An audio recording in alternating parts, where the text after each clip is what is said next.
the beast has been woken up. I mean, we are not looking at some polite launch car under studio lights. No, not at all. We're not looking at a digital render made to fool everyone. Yeah. What we are looking at is a declaration of war painted in British racing green. That's a good way to put it. The Aston Martin AMR26 has hit the track, and let me tell you, this isn't just a car. It is a radical statement of intent from the mad genius himself, Adrian Newey. Welcome back to the DRS zone. It just feels different this time, doesn't it? You know, usually preseason testing is all about deception. Sandbagging, yeah. Hiding everything. Exactly. Hiding the floor, putting up screens the second the car stops. But looking at these photos, the high-res stuff coming out, the sheer geometry of this machine, Newey isn't hiding. He is showing off. He really is. There's a specific energy to it. We've been combing through all the spy shots, the early data, and the vibe we're getting is just pure Frankenstein. But I mean that in the best, most terrifying way possible. It looks like Newey just walked through the paddock, stole the deadliest weapons from McLaren, took the best bits of his old Red Bulls, ripped ideas from Ferrari, and then stitched them all together into something extreme. That is the perfect way to frame it. He hasn't tried to reinvent the wheel here. He has curated the grid's greatest hits. But, and this is the key thing for everyone listening, he has dialed every single one of those concepts up to 11. He's radicalized them. He's radicalized them. It's a collection of the grid's deadliest weapons, all sharpened to a razor's edge. He's looked at what everyone else is doing and said, I can do that, but I can do it better, and I can do it more aggressively. Okay, so before we tear this thing apart bolt by bolt, and believe me, I need to make one thing clear. This segment is part of our news coverage of recent F1 events. We're reacting to the raw data, the photography coming right off the circuit. And that data is screaming aggression. So let's start at the front, the face of the monster. Visually, it's a bit of a shock. You look at the nose head on, and it looks bulky, almost thick. Yeah, it's counterintuitive. Exactly. You'd expect a needle. But then you see it from the side or underneath, and it's razor thin. It's a total optical illusion. That's the Frankenstein method right there. He's taking a concept, a narrow impact structure, and just executing it with extreme prejudice. That nose might look big, but it's doing something very specific with the air underneath. But honestly, What's that? the real headline at the front isn't the nose, it's the suspension. Oh, the suspension is absolute madness. We're looking at this multi-link setup. If you look at those pit lane exit shots, you can see the wishbones clearly. Yeah. The upper arms are so widely separated. Huge gap. Huge. And the rear arm, it's swept back so far it looks like it's trying to touch the cockpit. It almost looks broken. It does. It looks wrong to the naked eye, doesn't it? And this is a direct nod to McLaren's recent success. We saw them do this. We saw Red Bull copy it. Now Ferrari and Haas are doing it. But Newey... He looked at what they did and said, hold my beer. That's exactly it. The insertion point where that lower triangle hits the chassis is incredibly low. I mean, it's a geometry that, quite frankly, looks impossible from a structural standpoint. One of our sources in the paddock literally called it a damn madness.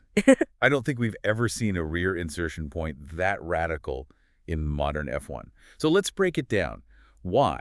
Why go that extreme? What's the gain from twisting it into that shape? Well, it's a manufacturing headache, for sure. But on track, it's the triple threat. It solves 3 problems at once. First, and this is the big one, it's all about anti-dive. Right, keeping the car flat under braking. Precisely. When Alonso stomps on the brakes at 300 kph, the car wants to pitch forward. The nose dips, the floor gets too close to the ground, the airflow chokes. And you lose all your downforce right when you need it for turn-in. You lose everything. This geometry mechanically fights that. It locks the platform. So the floor keeps working at its optimal height, the aero stays consistent, and the driver gets massive confidence. Okay, so that's 1. What's 2? It's about regeneration. A stable car brakes better. Simple as that. If the tires are loaded evenly, you can harvest way more energy for the battery without locking a wheel. And the third advantage has to be aero. With Newey, everything is aero. Aerodynamics is everything. Those suspension arms, they're not just tubes anymore. They are carbon fiber fairings. By separating them so aggressively, Newey has created this massive window for air to flow through. They're basically flow conditioners. So he's turned the suspension into the first stage of the floor. You got it. It's an active aerodynamic device. And speaking of guiding air, let's go back to that nose for a second. We notice the supports are fixed to the second flap. Yeah, which seems like a small detail, but... It's a crucial detail. It means the main plane and that second flap cannot move. They're rigid, structural. The only thing that adjusts is the top flap. So no flex down low. He wants it clean and predictable. Pristine. He wants to grab that low pressure and just fire it backwards under the chassis. If that front wing flexed, the airflow to the floor would be turbulent. He wants it perfect. Which leads us perfectly to the middle of the car. And this is where the Frankenstein vibes just kick into overdrive, because I swear I'm looking at a ghost. The Sidepods, they have that underbite. The 2023 Red Bull? It's exactly the same concept. The one he pioneered, and you could argue was taken away from him after he left. He's reclaimed it here. That extended lower lip on the intake lets him make the inlet tiny, but still scoop up all the high-energy air he needs for cooling. It's pure Newey. And when you say tiny, incredibly narrow is an understatement. The side pod just looks like a radiator with a skin-tight wrapper on it. It's vacuum sealed. There is zero fat on this car. And because it's so tight, the space underneath, the undercut, it's a cavern. It's huge. You could practically camp in there. You really could. It's a massive high channel designed to feed air straight to the rear. Yeah. You look at rivals like Mercedes, they're closing this area off to control tire wake.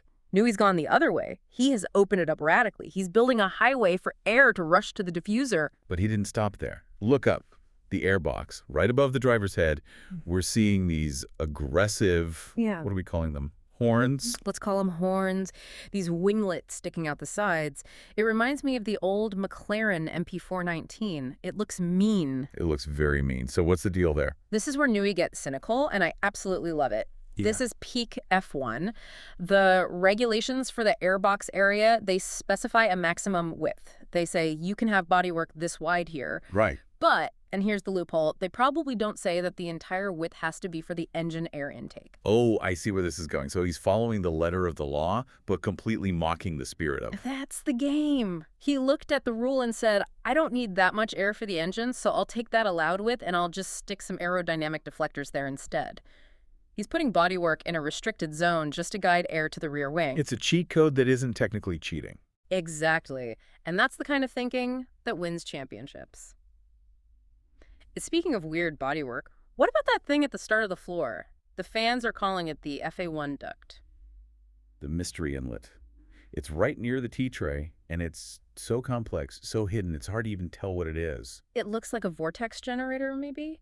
But you pair that with the wake bar, the deflector on the outer side. Which is positioned so far out, it looks like it's 8 meters away from the chassis. Figuratively, yes. It creates this huge lane. He's pushing the dirty air from the tires violently outboard, so the clean air is a perfect path to the floor edges.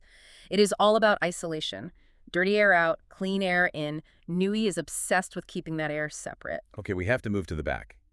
Because if the front is radical, the rear end is a gamble that makes me sweat just looking at it. The rear suspension, you called it a masterpiece, but it looks so fragile. It is a work of art. But it is also a terrifying risk. It's a pushrod system, fine, but look at where the top triangle attaches. It goes right to the wing support, the pylon. Directly to the double pylon of the rear wing. Nobody else on the grid is doing this. Everyone else mounts the suspension to the gearbox casing, a big, solid block of metal. Newey moved the mounting points up and back, right into the aerostructure of the wing itself. Why? What's the advantage of doing something so risky? It's all about cleaning up the airflow. By lifting those arms up, he clears the space right above the diffuser. The diffuser needs clean, fast air to suck the car to the track. If suspension arms are in the way, you lose performance. He has lifted everything out of the way. But the risk, that's what I'm thinking about. If that geometry is wrong, if it flexes too much under load or the mechanical grip isn't there. You can't just unbolt it and try again. That's the problem. Oh, wow. You'd have to redesign the entire gearbox casing, manufacture new suspension arms, redesign the rear crash structure. That's months of work. In the cost cap era, that's impossible. So if this design is flawed, their season is just over. Effectively, yes. This is an all-in bet. There is no plan B. There's a theory floating around that this connects back to the Red Bull RB16B, that Newey is up to his old mechanical DRS tricks. The double DRS theory. It's very plausible. The idea is you design the rear suspension to be soft in a very specific way. When the car hits high speed on the straights, the downforce pushes the car down. It squats. Exactly, it squats. But if Newey has engineered the geometry right, that squat motion changes the angle of attack of the rear wing and the floor. It effectively stalls them. So it sheds drag naturally. Yes. It makes the car rocket on the straights without even opening the actual DRS flap. While everyone else is fighting drag, Newey's car just crouches down and slips through the air. And he's not wasting anything either. The engine cover outlets, they're huge, and they're blue. Talking about the lights on the rear wing. The lights. All morning, the Aston has been running a blue light. That usually means a limited engine map, a safety mode, right? Correct. It basically means I am slow, stay away. But we just got reports and photos. The light has turned red. That's a huge shift. It is. The red light means the ERS is active, it's deploying, it's harvesting, the safety wheels are off, the car is live. And the timing screens reacted instantly. Fernando Alonso just dropped a hammer. They 1.21.728. That is a massive jump. He slashed, what, 0.7 seconds off his previous best? In a single lap. On softs, sure, but that's a serious chunk of time to find just by flipping a switch. It is, but let me be the voice of reason for a second. We have to be careful with testing times. We see glory runs every year. Don't kill the vibe. I have to. We looked at the speed trap data. Even with the red light and the faster lap time, the top speed hasn't really changed. So what does that tell us? It likely means they are still in a limited engine mode. They haven't turned the ICE up to full power. They might be testing the hybrid deployment out of corners, but they aren't stressing the engine at top revs. So they unleashed the chassis, but the engine is still sleeping. Precisely. That 1.21.728, that's likely just the chassis working. Imagine when they actually turn the engine up. That is a very scary thought for the rest of the grid. If they're pulling these times with the handbrake on. Wow. It validates the design. The radical suspension, the undercut, the horns, it's all working to generate grip. The car is sticking to the track like glue. So let's wrap this up. What does this all mean? We have a car that's a greatest hits album of this F1 era, produced by the master himself. It's a coherent Frankenstein. It uses extreme geometry to stabilize the platform. It exploits loopholes with those horns, and it takes a massive, massive risk at the rear. That rear suspension? Yeah. That's the thing that sticks with me. Attaching it to the wing pylons, that's burning the boats. There's no turning back from that. No, there isn't. And that's what makes this so fascinating. Aston Martin hasn't built the safe car to finish fourth. They have built a car to win or to fail spectacularly. It's a big swing. To beat the fastest car, you have to do something they aren't doing. You have to take a risk they're too afraid to take. That rear suspension is that risk. It tells me Aston Martin believes they have found the magic bullet. And that's the question I want to leave you with. With a design this extreme, a design that could end their season if it's wrong, Aston Martin has pushed all their chips in. If Newey is wrong, it's over. But if he's right, is the championship already decided? It's a terrifying thought for Red Bull and McLaren. If this monster works, we might be looking at total domination. I cannot wait for Bahrain. If you want more of this raw F1 analysis, you need to follow DRS Zone right now. We're on TikTok, Instagram, and YouTube, breaking it all down. Don't just watch the race, understand the war. See you in the next deep dive.